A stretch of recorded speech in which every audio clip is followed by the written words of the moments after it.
Good morning, everyone. It's Cassidy from the O'Donnell Homestead. And this morning I am reading in my Bible, and I just wanted to share with you something that I read and kind of my thoughts.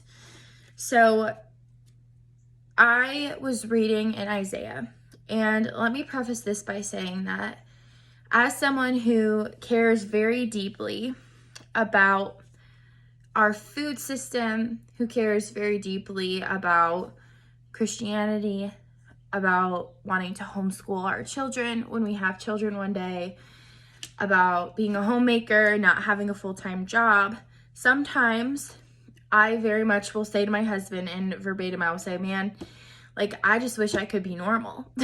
Because normal, as in the world's definition. Because when you believe all these things that I believe, it can feel very much like you're swimming upstream. And that's difficult, So I often will say to him, man, I just wish I could be normal. I wish I could be different. And I was reading in Isaiah, and this is the verse that I read. And I find it so amazing how the Lord moves in us when we're reading scripture. Because I read this verse, and then I immediately thought of something else. So I'm just going to share with you what happened and how it all went. So I was reading Isaiah 45:9. It says, "Woe to the one who argues with his maker, one clay pot among many. Does clay say to the one forming it, 'What are you making?'" And another translation of that would be, "Who is the pot to say to the potter, 'Why have you made me this way?'" And I felt very convicted by this because I had just been saying how, man, I just wish I could be normal. And then I thought of this verse. This is Psalm 139:13-14. And it says, "For it is you who created my inward parts. You knit me together in my mother's womb. I will praise you because I have been remarkably and wondrously made." My dog just came in if you heard her. And then I also thought of Esther 4:14, which says, "You were born for such a time as this." It's very hard to remember, especially when you are living against the world, that you are made in the image of God and you bear his likeness. You are made in the image of God. And the way that you are is exactly how you are supposed to be. Now, what that does not mean is that we should excuse any sin that we may be committing, because the truth is that we are all sinners. However, those things that you feel called to, that are good, that are true, and that are beautiful, are not by accident. You want to have children and stay home with your children. That is good, and there's nothing wrong with that.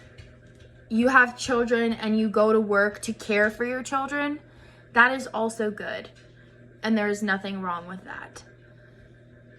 You want to steward land. That is good. You want to source responsibly for your food. That is good.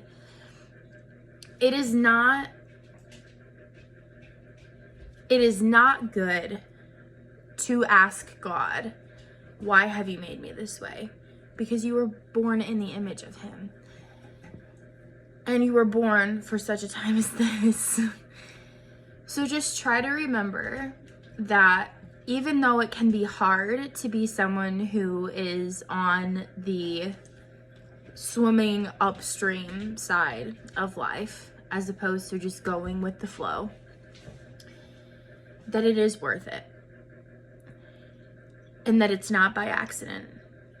And that you're not broken and you're not wrong if you feel called to do the things that you are doing and you feel that they are good and true and beautiful and that they glorify God at the end of the day.